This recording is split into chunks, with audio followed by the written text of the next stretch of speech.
You believe in evolution? Of course I do, yes. The scientific method must be observable and repeatable.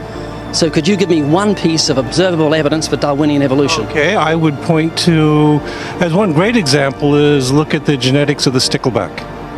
What's that? So stickleback fish are a very interesting collection of species that were recently isolated after the end of the Ice Age. What did they become? They're various species of sticklebacks. They stayed as fish. Well, of course. Can you think of any observable evidence where there was a change of kinds? Fish. Human beings are still fish. Human beings are fish? Why, yes, of course they are. How long did that take? A couple billions of years, millions. A couple of millions? How is that observable? It's not. We came out of the ground as a mammal, and one mammal created... Come out of the ground? Didn't we come out of the sea? Huh? Well, initially in the beginning, we came out of the ground and the sea after the great destruction of the... So did we have lungs or gills when we came out of the sea? You want to know something?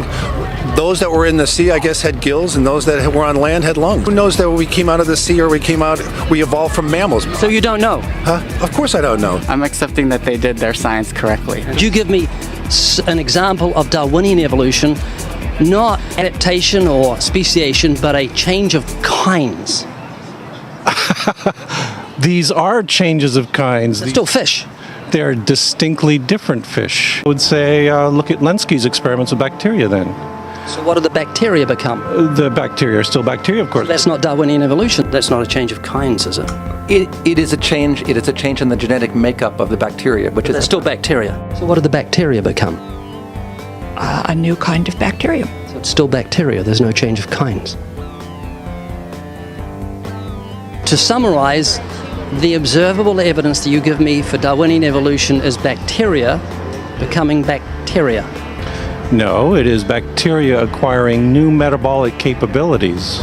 We have an example from a group of birds called Darwin's finches. You take a look at the difference between the finches on the islands that all started out. I mean, that's very, very observable. That's not Darwinian evolution. There's been no change of kinds. What did the finches become? They become genetically new and anatomically new, recognizably different species. So they're still finches? Well, of course they're still finches, yes. There's no change of kind. Little birds that he had observed that... What did they become? Their beak shapes. They're still birds. Yes. 3 finches that turn into different types of birds based They're on still finches. Well, for example, Darwin and his study on evolution of the birds on the island that he went on to there. Their beaks changed? Their beaks. They're still birds. There's no change of kinds. That's within the kind. It's evolution on the beaks. So that's called adaptation. It's not Darwinian evolution. There's no change of kinds.